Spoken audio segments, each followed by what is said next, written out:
नमस्कार, मी चंद्रकांत जाधव, केतकी प्रकाशनाचे संपादक.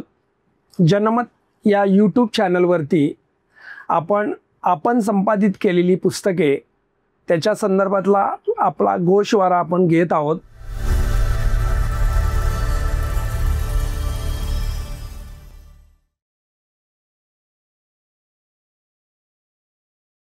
दरवेळी आमचे कार्यकारी संपादक पंकज साळके लोकांची मुलाखत घ्यायचे.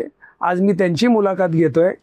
त्या संदर्भात ते आपल्याला पुस्तकातली डिटेल, आपण जे संपादित केलेली पुस्तकं आहेत ती कशी कशी केलेली आहेत, काही त्याच्यामध्ये माहिती आहे, त्या संदर्भात आपल्याला विस्तृत माहिती देतील. मी असं त्यांना प्रश्न करतो, जिजामाता या पुस्तकावर आपण संपादित करण्यासाठी आपल्याला कशी प्रेरणा मिळाली? मुद्दा असा आहे की जिजामाता हे काही पुस्तक नाही आहे, तो एक विचार आहे. आणि हा विचार ठेवत असताना प्राध्यापक डॉक्टर राजन गोरे यांच्याशी आम्ही संपर्क साधला. आणि केतकी प्रकाशनाशी असलेले कौटुंबिक व्यवहार आणि त्यातून आम्ही असं ठरवलं की पहिलं पुस्तक हे आपण आपल्या माणसाला सांगावं, लिहावं. म्हणून त्यांनी त्याच्यावरती मुहूर्त केले, काय लिहायचं. ते म्हणाले जिजामातावर त्यांचा रिसर्च आहे, भरपूर अभ्यासक आहेत, ते मोठे अभ्यासक आहेत आणि प्राध्यापकीय क्षेत्रामध्ये त्यांनी खूप काम केलेलं आहे. त्यांनी जिजामाता म्हणजे स्वराज्याचा जिने घडविला विधाता, धन्य ती स्वराज्य जननी जिजामाता, असं त्या पुस्तकाचं पूर्ण नाव आहे. आणि ते पुस्तक इतकं महत्वाचं आहे की जेव्हा तुम्ही मला जबाबदारी दिलीत की आपण ते पुस्तक प्रकाशित केलं पाहिजे, आपण आणलं पाहिजे, त्या पुस्तकाचं संपादन कौशल्य आपण मिळून केलं. आणि आपल्या संपूर्ण केतकी प्रकाशनाच्या स्टाफने पहिलंच पुस्तक आपलं होतं ते. जिजामाता हेच पुस्तक पहिलं का, कशासाठी, त्याला कारण आहेत. आणि ते संपादित करण्यामागचं महत्वाचं कारण म्हणजे महाराष्ट्राच्या राजकारणात, म्हणजे महाराष्ट्राच्याच नव्हे देशाच्या राजकारणात, देशाच्या अर्थकारणात, देशाच्या सीमेवरती, देशाच्या जे नेव्ही आहे तिथे सगळ्या ठिकाणी जर कोणी प्रेरणादायी व्यक्ती असेल तर ते आहेत छत्रपती शिवाजी महाराज. आणि त्या शिवछत्रपतींना घडवण्याचं जे काही एक कार्य आहे, महान कार्य, ते कोणी केलं? ते जिजामातांनी केलं. अर्थातच आई म्हणून त्यांनी ते केलं. मी तर म्हणेन आईपेक्षा गुरु म्हणून त्यांनी केलं. आणि ती गुरु शिष्य परंपरा म्हणजे अनेक लोक म्हणतात की शिवरायांचे गुरु हे होते, ते होते, ते होते. शिवरायांचे दोनच गुरु, मी तर म्हणेन 3 गुरु. स्वतः राजमाता जिजाऊ, शहाजीराजे आणि संत तुकाराम. या 3 व्यक्तींव्यतिरिक्त त्यांचे इतर कोणी गुरु नाही. त्यांनी इतरांना राजाश्रय दिला असेल, गुरु म्हणून हे 3च व्यक्ती. तर जिजामातांनी अगदी लहानपणापासून ज्या, म्हणजे तुम्हाला म्हणून सांगतो, पुरुष नोकरी करतात, चाकरी करतात, बरोबर. शहाजीराजे निजामशाहीमध्ये, आदिलशाहीमध्ये चाकरी करत होते, हे वतनदार होते मोठे. आणि का वतनदाराला काय गरज आहे स्वराज्याच्या निर्मितीची वगैरे वगैरे. त्या काळात फार अवस्था वाईट होती, बरोबर. मराठीशाहीची अवस्था अतिशय वाईट होती. आणि तशा काळामध्ये शहाजीराजे म्हणायचे की आपलं काहीतरी असलं पाहिजे. जिजामाता म्हणायचे की कसं करायचं ते, बरोबर. लखुजी जाधवांची, म्हणजे स्वतः एका वतनदाराची, सरदाराची, राजाची मुलगी, आणि तिला नेहमी वाटायचं की बाबा आपलं काहीतरी स्वतःचं राज्य असलं पाहिजे. स्वराज्याचं स्वप्न पाहणारी व्यक्ती, ज्याच बघतो आपण मराठ्यांनी अनेक ठिकाणी, मावळ्यांनी स्वराज्यासाठी रक्त सांडलं वगैरे, ती प्रेरणा आली कुठून? शिवछत्रपतींकडनं. शिवछत्रपतींकडे प्रेरणा कुठून आली? हे स्वप्न कोणाचं आहे, ध्येय कोणाचं आहे? हे जिजामाताचं आहे. म्हणून हे पुस्तक संपादित करताना ते सगळं काही समोर ठेवलं आणि मगच आपण हे पुस्तक प्रकाशित केलेलं आहे. ह्या पुस्तकाच्या अनेक प्रती शाळा महाविद्यालयांमध्ये, म्हणजे महाराष्ट्रभर आणि महाराष्ट्राच्याही बाहेर हे पुस्तक गेलं, पोचलं, लोकांना हे आवडलं, बरोबर. आणि म्हणून हे पुस्तक मी संकलित करण्याचं काम मी केलं. म्हणजे मी करण्यापेक्षा केतकी प्रकाशनाने माझ्याकडे जबाबदारी दिली आणि ते पूर्ण झालं. आणि हे पुस्तक उत्कृष्टरित्या समाजाला मार्गदर्शन करणार आहे. पुरुष चाकरी करतात, स्त्री ही काहीतरी निर्माण करते, ती निर्मिती करणारी आहे. आदिम काळापासून आतापर्यंत स्त्री ही निर्मिती शक्ती असलेली एक अभिरुची असलेली एक समाजाला घटक आहे, मेन घटक आहे असं मानतो. आणि म्हणून हे पुस्तक घडलं. त्यामुळे मी डॉक्टर प्राध्यापक राजन गोरेंचं पण लेखक त्या पुस्तकाचे, मी संपादक, आपण संपादक जरी असलो तरी पण त्या पुस्तकाचे लेखक त्यांचं मी अभिनंदन करेन की त्यांनी हे उत्कृष्ट पुस्तक आमच्या हातून घडवलं. बरोबर बरोबर बरोबर. या पुस्तकाच्या संशोधनासाठी किती वेळ गेला आपला या सर्व काम करण्यासाठी? अगदी ह्या पुस्तकाचं संशोधनाचं श्रेय आमचं नाहीये, लेखक राजन गोरेंचंच आहे. गोरे सरांनी याच्यामध्ये अनेक रेफरन्स दिले. जयसिंगराव पवारांच्या पुस्तकापासून, अनेकांच्या पुस्तकांच्या, इतिहासकारांच्या, विका राजवाड्यांपासून, अगदी जे शिवश्री आपण त्यांना म्हणतो, शिवश्रेष्ठ, ज्यांनी शिवछत्रपतींवरचं पहिलं पुस्तक, त्यांच्या शिवचरित्र, जे पहिलं शिवचरित्र ज्यांनी प्रकाशित केलं 1907 ला प्रकाशित झालं. मराठा प्रॉव्हिडंट फंडामधून ते पुस्तक प्रकाशित झालं आणि ते केलं आपले कृष्णराव अर्जुन केळुस्कर. तर कृष्णराव केळुस्कर गुरुजींनी ते प्रकाशित केलं त्यावेळी, म्हणजे 1907 ला ते पहिलं चरित्र आलेलं आहे. आणि त्याच्या सगळ्याचे रेफरन्स या पुस्तकामध्ये आहेत. आणि हे पुस्तक तसं पाहायला गेलं तर छोटेखानी पुस्तक आहे, पण लहान मुलांसाठी, विशेषतः तरुणांसाठी आणि स्त्रियांसाठी. मी एका ठिकाणी एका कार्यक्रमामध्ये होतो, आपली 6 डिसेंबरला दादरला आम्ही कार्यक्रमात एका ठिकाणी पुस्तकांचा स्टॉल आपला होता, चैत्यभूमी. तेव्हा एक सुप्रसिद्ध एक वितरक तिथे आले होते औरंगाबाद वरून, आणि आता ते हयात नाही आहेत. तर त्यांनी मला सांगितलं, अरे हे पुस्तक आम्ही आमच्याकडे ठेवू का विक्रीसाठी? म्हटलं का हो? म्हटलं नाही, स्त्रियांना प्रेरणादायी पुस्तक आहे. त्यांनी ते पुस्तक जवळजवळ स्टँड उभं राहून, त्यांच्या स्वतःच्या स्टॉलवरती उभं राहून पूर्ण दिवसभरात त्यांनी ते पुस्तक वाचून काढलं आणि त्यांना आवडलं. आणि ते एक अप्रोच जो आहे ना, तो फार महत्वाचा वाटला मला, की वितरकांनाही वाटतं की हे पुस्तक बाहेर गेलं पाहिजे. स्त्रियांसाठी हे पुस्तक फार महत्वाचं आहे. आई असणं, स्वतःच्या मुलाला मोठं करणं आणि स्वतःच्या मुलाला समाजासाठी अर्पण करणं फार मोठी गोष्ट आहे. आणि त्यासाठी लागणारी जी एक तालीम आहे, फार ती मोठी गोष्ट आहे, ती त्यांनी केली. म्हणून मला वाटतं की त्याचे जेवढे काही संदर्भ आहेत ते जमा करताना राजन गोरेंनी, तुम्ही पाहू शकता की याच्या पाठीमागे त्यांनी अरा कुलकर्ण्यांपासून, सेतू माधवराव पगडींपासून, अगदी सर्व, प्रकाश पवार असतील, वसुधा पवार असतील, जयसिंगराव पवार असतील, पुरुषोत्तम खेडेकर आपले मराठा सेवा संघाचे, त्यांनी शिवचरित्र देखील लिहिला, त्याचा देखील रेफरन्स त्याच्यामध्ये घेतलेला आहे. म्हणजे आजच्या डेटला हे पुस्तक, म्हणजे मी म्हणतो 1907 पासूनच्या 2010 पर्यंतच्या सगळ्या पुस्तकांचं रेफरन्स या पुस्तकामध्ये आलेले. तर मग ते पुस्तक किती ताऊन सुलागून निघालेलं असेल आणि ते कसं असेल. म्हणून मी जेव्हा वाचताना मलाही वाटलं की अरे आपल्या हातून हे घडतंय आणि खूप मोठी गोष्ट आहे असं. जिजामातांच्या व्यक्तिमत्वाचा सर्वात प्रभावी पैलू कोणता आहे? सगळ्यात प्रभावी पैलू म्हणजे उत्कृष्ट राजनीतिज्ञ. एक राजनीती काय असते, आज महाराष्ट्राचं राजकारण फार बेचिराग झाल्यासारखं दिसतं. सर्वसामान्यांचे प्रश्न खुंटीला टांगलेले आहेत, सर्वसामान्यांच्या प्रश्नांना वेशीवरच थांबवलेलं आहे, आत येऊ दिलं जात नाही. आज चालू आहेत फक्त काय की मोठमोठ्या नेत्यांच्या भानगडी, मोठमोठ्या उद्योगपत्यांच्या हेवेदावे आणि केवळ विरोधी पक्ष आणि सत्ता पक्षांमध्ये असलेली भांडणं. म्हणजे रयतेचं चालूच नाही, काहीच नाही. अगदी, म्हणजे तुम्ही माझ्यापेक्षा मोठे जाणकार आहात, तुम्हाला माहितीच आहे. एवढ्या 45 वर्ष तुम्ही प्रकाशन क्षेत्रामध्ये आणि या सगळ्यामध्ये आहात, तुम्हाला त्याबद्दल माहिती आहे, मी सांगणार कोणीच नाही. परंतु जिजामाता मी जेव्हा वाचतो आणि किंवा त्यांनी काय केलं यापेक्षा त्या कशा वागल्या, त्यांचं आचरण कसं होतं, फार मोठी गोष्ट, ते मोठी गोष्ट आहे. त्या स्वराज्याच्या कुलमुखत्यार होत्या, म्हणजे स्वतः शिवाजी राजे हे न्यायनिवाडा करत नसत, लक्षात घ्या.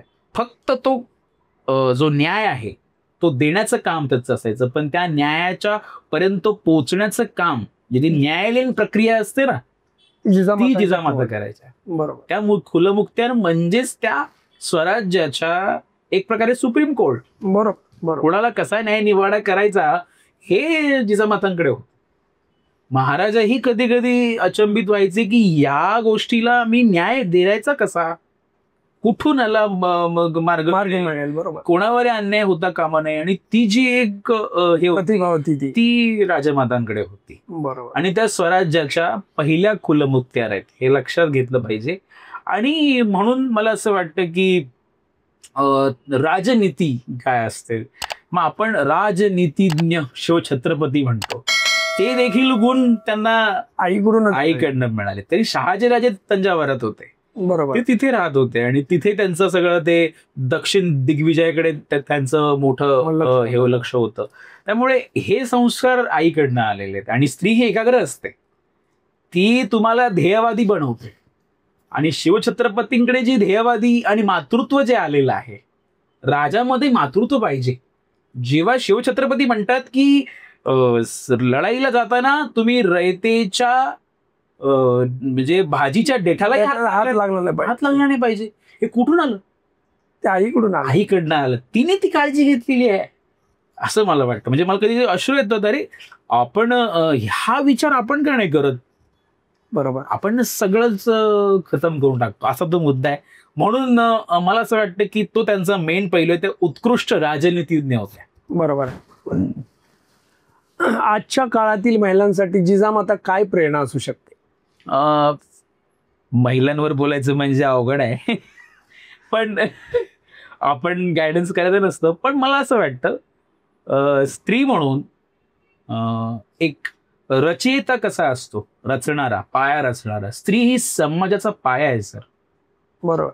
म्हणजे पुरुष कमवतो, पण त्या पैशाचं बेड बनवणं, त्या पैशाचं जेवण बनवणं, त्या पैशाची वीज बनवणं, त्या पैशाचं घरामध्ये माहोल चांगला ठेवणं, त्या पैशातून मुलांना शिक्षण देणं, हे सगळं काही आहे ना ती स्त्री करत असते. बरोबर. ती रचयिता आहे, पाया रचयिता आहे समाजाचा. म्हणजे मी असं म्हणेन की डॉक्टर बाबासाहेब आंबेडकरांनी जर ह्या देशाचं संविधान लिहिलं असेल तर माईसाहेब आंबेडकरांचा त्याच्यामध्ये मोठा हात आहे. त्यांनी त्यांचं आजारपण, त्यांच्या सगळ्या गोष्टी सांभाळल्या नसत्या तर 2 वर्ष 11 महिने आणि काही दिवसांच्या त्या अवधीमध्ये बाबासाहेबांना जमलंही नसतं ते. कारण की सतत त्या गोष्टींना हे करणं आणि बाबासाहेबांना चालना देणं. खरंच सांगतो तुम्हाला, कोणीतरी म्हणतं की ते खोटं आहे, एका यशस्वी पुरुषाच्या पाठीमागे एका स्त्रीचा हात असतो. नाही, यशस्वी पुरुषाच्या सोबत एका स्त्री असते, सोबत असते त्याच्यात ती. रावसाहेबांचा हा डॉक्टर रावसाहेब कसबे यांनी फुले आंबेडकरी वाङ्मयीन कोशाच्या प्रकाशनात त्यांनी हे वाक्य म्हटलं की तुम्ही तिथे होतात सर, तुम्ही स्टेजवर होतात तेव्हा ते म्हणाले होते की प्रत्येक यशस्वी पुरुषाच्या सोबत असते ती स्त्री. बरोबर आहे. सोबत होत्या माईसाहेबांवरती अनेकांची वेगवेगळे हे असतील, पण त्यांनी ते काम केलेलं आहे असं मला वाटतं. की माता रमाई नंतर जो कोणी बाबासाहेबांना म्हणजे मोठं एक बळ दिलं असेल ते माईसाहेबांनी दिलंय. तसंच मी असं म्हणेन की ती जी प्रेरणा आहे, म्हणजे तुम्हाला सांगतो माईसाहेबांनी पण काही ठिकाणी जिजामातांचा रेफरन्स दिलेला आहे त्यांच्या पुस्तकामध्ये. बरोबर. बाबासाहेबांनी दिलेला आहे, महात्मा फुल्यांनी दिलेला आहे, संत गाडगे महाराजांनी दिलेला आहे, लोकराजा शाहू महाराजांनी दिलेला आहे. ही जेवढी बहुजनवादी परंपरा आहे आपल्या महाराष्ट्रामध्ये, ती परंपरा जर कोणाला समजली असेल, म्हणजे लोकांना एवढंच माहितीये की रायगडावरती महात्मा फुले गेले आणि शिवछत्रपतींची समाधी त्यांनी स्वच्छ साफ केली, शोधून काढली. तर पाचाडला पण गेले आणि त्यांनी राजमातांच्या समाधीचं पण सुशोभीकरण केलेलं आहे. हे कोणी सांगत नाही. फुले म्हणतात की ते रायगडावर जी समाधी आहे ती बिकॉज ऑफ त्याचा पाया पाचाडलाय. पाचाडची जी समाधी आहे तो बेस आहे, तो बेस आहे, आणि बेस स्वराज्याचा बेस हा जिजामाता आहे. म्हणून मला वाटतं की ते महत्वाचं आहे. खरंय. आपण जिजामाता आणि शिवराय यांच्यामधलं नातं कसं मांडलं आहे जिजामाता ह्या पुस्तकामध्ये? गोरे सरांनी मांडताना आई आणि मुलाचं नातं नाही मांडले. बरोबर. सर्वश्रुत आहे ते. आई आणि मुलाचं नातं समाजाला सर्वश्रुत असलेलं आहे. नातं हे गुरु शिष्यच आहे. शिवछत्रपतींची पहिली गुरु जिजामाता अगदी तलवार चालवण्यापासून, घोडा चालवण्यापासून हे सगळं काही ते शिकवत आहेत. बरोबर. हे आजच्या डेटला मी असं म्हणेन की त्या काळामध्ये आणि त्याही आधीच्या काळामध्ये स्त्री ही लढाकू होती. पुरुष केवळ लढाईसाठी जायचे किंवा याच्यासाठी जायचे, पण स्त्री असायची ती पर्यायी लढणं, पर्यायी कुटुंब सांभाळणं, पर्यायी म्हणजे ह्या देशात जर कोण असेल ना खणकर नेतृत्व करणारी स्त्री आहे. पुरुष भागीदारीमध्ये करतात नेतृत्व. गठबंधन की सरकार. बरोबर. स्त्री कधी नाही करत गठबंधन. तिला सवत नकोच असते. ती एकटी सक्षम आहे. बघा तुम्ही मायावती असतील, जयललिता असतील, ममता बॅनर्जी असतील, मी त्यांच्या पॉलिटिकल भूमिकांचं मला माहित नाही, पण त्या एकमेव, आणि इंदिरा गांधी मोठं उदाहरण, त्यांच्यासारखं स्त्री ही सगळ्यात पॉवरफुल आहे जगामध्ये. बरोबर. आणि ती क्रांती करू शकते. आणि जिजामातांनी ती जी क्रांती आहे म्हणजे विचार करा, आपल्या वेदांमध्ये लिहिलेलं आहे की समुद्र ओलांडून जायचं नसतं. बरोबर आहे. पण सगळ्यात भयंकर असं मोठं असं एकदम ताकदवान आरमार जर कोणी उभं केलं असेल तर शिवछत्रपतींनी केलं. बरोबर आहे. त्याच्या विरुद्ध वागले की नाही ते सगळं लिहिलं, सगळं ठीक आहे, पण मला ताकद हवी असेल, परकीयांचं सगळं संपवायचं असेल किंवा परकीयांचं आक्रमण रोखायचं असेल तर मला आरमार असलं पाहिजे. आणि ते आरमार म्हणजे आजचं नेव्हीचं उगमस्थान आहे. म्हणून मला ते प्रेरणा जिजाबाईकडून मिळाली. अगदी बरोबर आहे. या पुस्तकाला वाचकांकडून कसा प्रतिसाद मिळाला? हा वाचकांकडून याच्याला प्रतिसाद आहे. आपण शाळा महाविद्यालयांना फोकस करतोय सहसा तरी, कारण की मला असं वाटतं, मला म्हणण्यापेक्षा वाचन संस्कृती जी आहे ती लहानांमध्ये उपजत नसते, आणि ती उपजत करण्यासाठी तुम्हाला त्यांच्यामध्ये काहीतरी संस्कार करावे लागतात.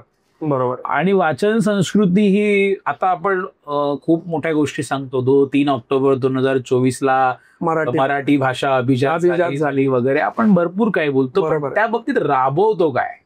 मी हा प्रयत्न माझा नेहमी राहिलेला आहे की म्हणजे आपण छोटेखानी आहोत आणि आपण फार छोटा मुख बडी बात, की वाचन संस्कृती जपण्यासाठी इथली जी प्रकाश यंत्रणा आहे ती काय करते. असं जसं की आता मी इथे केतकीमध्ये आल्यानंतर मला माहित पडलं, अरे केतकी प्रकाशनचं ऍप आहे. केतकी प्रकाशन ऍप मधून लोकांपर्यंत पोहोचतंय. आता आपण ऑडिओ व्हिडिओ मधून लोकांपर्यंत पोहोचणार आहोत. त्याचबरोबर आपण वाचन कट्टे सुरू करणार आहोत. म्हणजे हे जे नवीन उपक्रम आहेत, कारण की मला असं वाटतं की शाळेतला तो विद्यार्थी उद्याचा होणारा मोठा वाचक असेल, लेखक असेल, तो जिथे ते जाईल तो सांगेल आणि माझ्या बालपणावरती केतकी प्रकाशनाच्या पुस्तकांचे संस्कार झालेले आहेत, म्हणून मी आता केतकीची पुस्तकं घेणार आणि वाचणार. ती जी एक वाचण्याची जी पूर्वीच्या 10-15 वर्षापूर्वी जी क्रेज होती, कधी नवीन पुस्तक आम्ही विकत घेतोय दुकानात जाऊन आणि वाचतोय असं झालेलं आहे. नका घेऊ दुकानातून, ऑनलाईन घ्या, ऍपवर घ्या. काळानुसार चाललं पाहिजे ना सर. अगदी बरोबर. आणि ती काळानुसार चालण्याचं काम जे आहे ते फार महत्वाचं आहे. आणि राहिला विषय जिजामाता या पुस्तकाचा, तुम्हाला म्हणून सांगतो की मी सिडनम कॉलेज आहे आपल्या इथे चर्चगेटला. बरोबर. सिडनम कॉलेजमध्ये आम्ही जेव्हा पुस्तकाचा स्टॉल लावला आपल्याच मार्गदर्शनाखाली, आणि तिथे मी स्वतः पुस्तकं करण्यासाठी जात असे, आणि अगदी ज्या मुलांना मराठी भाषेबद्दल माहित नाहीये, ज्या मुलांना इथल्या संस्कृतीबद्दल माहित नाहीये, ते देशातल्या वेगवेगळ्या राज्यामधून येतात आणि मला म्हणतात की she is a mother of Shivaji Maharaj. Yes, बरोबर. मग ते मला सांगा म्हणून, तर ते म्हणजे मला अप्रोच केला की सर हे इंग्लिशमध्ये उपलब्ध होईल का? बरोबर. ऑडिओ व्हिडिओ मध्ये, कारण की आम्ही नाही वाचत बुक्स. होईल येणाऱ्या काळामध्ये, तो होणंही गरजेचं आहे. मला असं वाटतं वाचकांचा अप्रोच नाही आहे, हे प्रमोशन बेकार आहे. आजकाल केलं जातं, कोण वाचक नाही. पूर्वी हाताच्या बोटावर मोजण्या इतकी वृत्तपत्र होती. आता बघा तुम्ही अगदी तळागाळातल्या शहराला वृत्तपत्र आहेत. हजारो माझ्या माहितीप्रमाणे त्याच्यामुळे वाचक वाढल्याशिवाय वाढत नाही ना हे. अगदी बरोबर, अगदी बरोबर. पूर्वी 50 अंक यायचे, आता 500,000 प्रकाशनांचे अंक येतात, दिवाळी अंक. बरोबर. अगदी नको ठेवू घेऊ असं सगळ्या अवस्था असते. किती घेऊ, पैसे कुठून आणू, अशी अवस्था असते वाचकांची. म्हणजे आहेत वाचक, आपण ते शोधले पाहिजेत आणि त्याच्यापर्यंत जायला पाहिजे.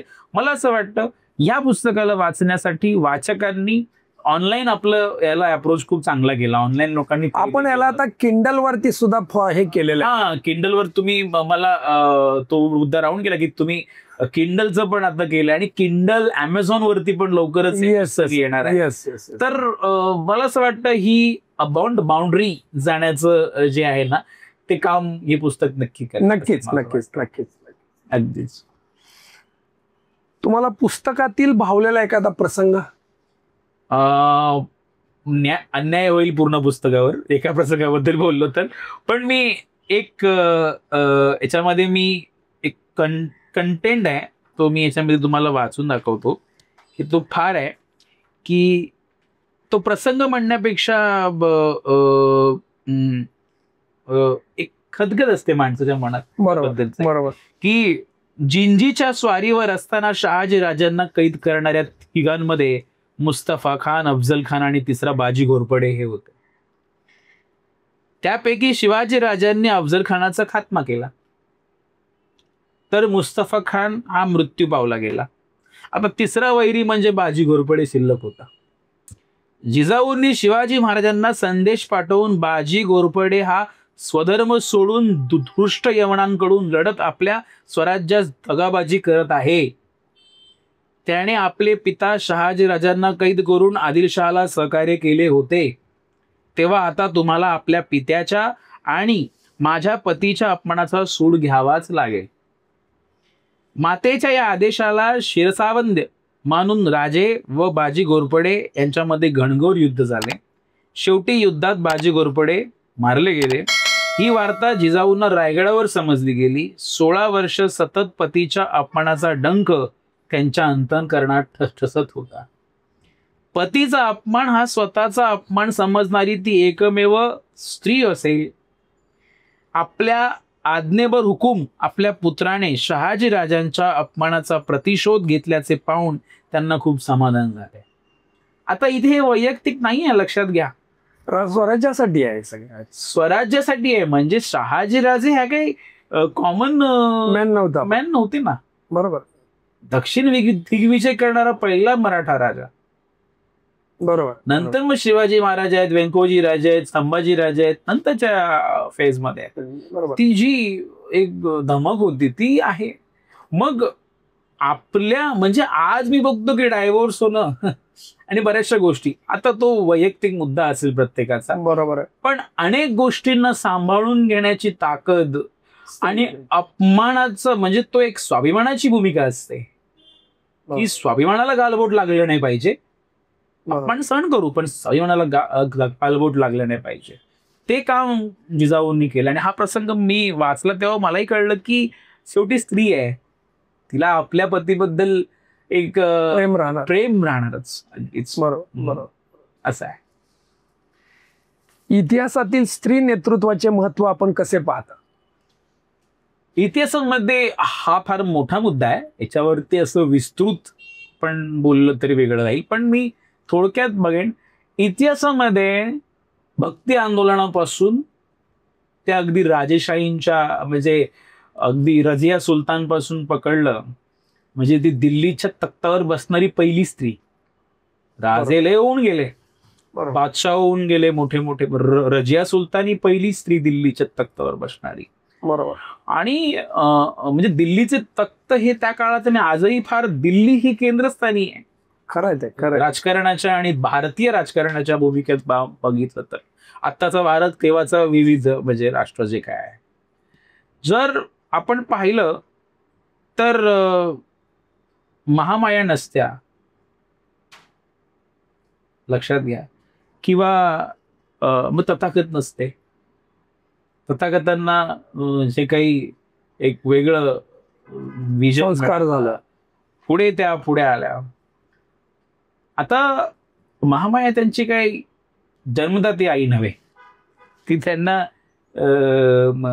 गुरुस्थानी होते आणि त्या त्यांच्या म्हणजे त्यांनी संगोपन केलं त्यांचं. बरोबर. तथागत घडले. लक्षात घ्या, तथागताच्या वेळी देखील भिक्खू असायचे, पण स्त्री भिक्खू असायच्या, पुरुष भिक्खू. तिथे जेव्हा एखादी स्त्री येते आणि ती त्यांचं मन परिवर्तन करते, त्यांनाही वाटतं रे हा हेही महत्वाचं आहे. म्हणजे विश्वाला मार्ग देणारा व्यक्ती, त्याला देखील मार्गदाती स्त्री आहे. बरोबर. अगदी 11व्या शतकात अक्कम महादेवी असतील लिंगायत समाजाच्या, म्हणजे तुम्हाला म्हणून सांगतो, ह्या भारतात अनेक आचार्य होऊन गेले. 8 आचार्य झाले. मध्वाचार्य, वल्लभाचार्य असे भरपूर झाले. ते आचार्य झाले, त्यांना एक भारतीय दर्शनशास्त्रात विशिष्ट स्थान आहे. पण एकमेव स्त्री आचार्य जो कोण असेल, त्या अक्कम महादेव. त्यांना दिगंबर विद्रोहिणी म्हटलं जातं. दिगंबर अवस्थेत त्यांनी विद्रोह केला, भक्ती आंदोलनाने हे दिलं. आणि मग अक्कम महादेवींनी वचनं लिहिली. ती वचन स्त्री पुरुष ऐक्याची आहे, स्त्री पुरुष समानतेची आहे. बरोबर. स्त्री इथून आहे. मला असं वाटतं की इतिहासामध्ये म्हणजे आपल्याकडे सावित्रीबाई असतील, सावित्रीबाई फुले, बरोबर, अगदीच क्रांती सावित्रीबाई असतील, अहिल्याबाई असतील, आणि अशा अनेक अहिल्याबाई होळकर, अशा अनेक लोक होऊन गेली ज्यांनी दिलं आपल्याला एक समाजाला नेतृत्व दिलेलं आहे. तर मला असं वाटतं की स्त्री नेतृत्व हे नेहमी सक्षम आणि सफल राहिलेलं आहे पुरुषांपेक्षा. आणि त्यांनी, मी असं पुरुषांना कमी लेखत नाहीये, पण माझं असं म्हणणं आहे की सरस उजवं ठरणं जे असतं ना, की हा आम्ही इथे सरस आणि सरस झाले, आणि ते एक आहे. नेतृत्व भक्कम होतं आपल्या इतिहासात आणि आजही आहे. बरोबर. खंत आहे, पुरोगामी महाराष्ट्राची मुख्यमंत्री एकही स्त्री झालेली नाही. ते येणाऱ्या काळामध्ये होईल असं आपण अपेक्षा ठेवायच्या. पुढे आणखी कोणत्या ऐतिहासिक स्त्री व्यक्तिमत्वावर नवीन पुस्तक वाचकांसाठी आणण्याचा विचार आपलं प्रकाशन करेल असं आपल्याला वाटतं? मी असं तुम्हालाच म्हणेन.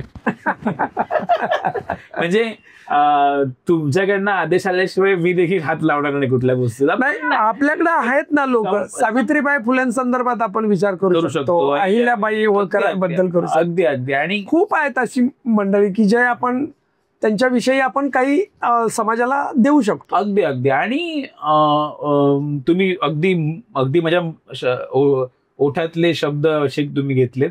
पण मला असं वाटतं की हे सगळं करत असताना केतकी प्रकाशन एक वेगळा विजन घेऊन चालत आहे. आणि तुम्ही म्हटल्याप्रमाणे येणाऱ्या काळामध्ये स्त्री साहस यापेक्षा स्त्री कर्तृत्व ह्याच्यावर आपण भर दिला पाहिजे.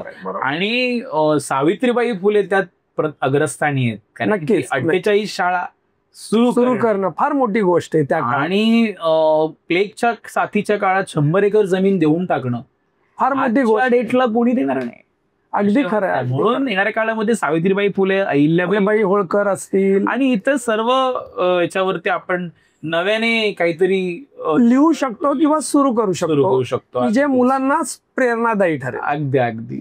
आणि मी असं म्हणेन की लोकांनी जिजामाता, अहिल्याबाई होळकर, सावित्रीबाई फुले, फातिमा शेख अशा अगणित स्त्रिया या महाराष्ट्रात होऊन गेल्या. संत जनाई, अगदी म्हणजे आपल्याला हे बघता येईल की हो, म्हणजे मुक्ता साळवे आहे, अशा अनेक स्त्रिया होऊन गेल्या ज्यांचं काम या महाराष्ट्राच्या अग्रस्थानी आहे.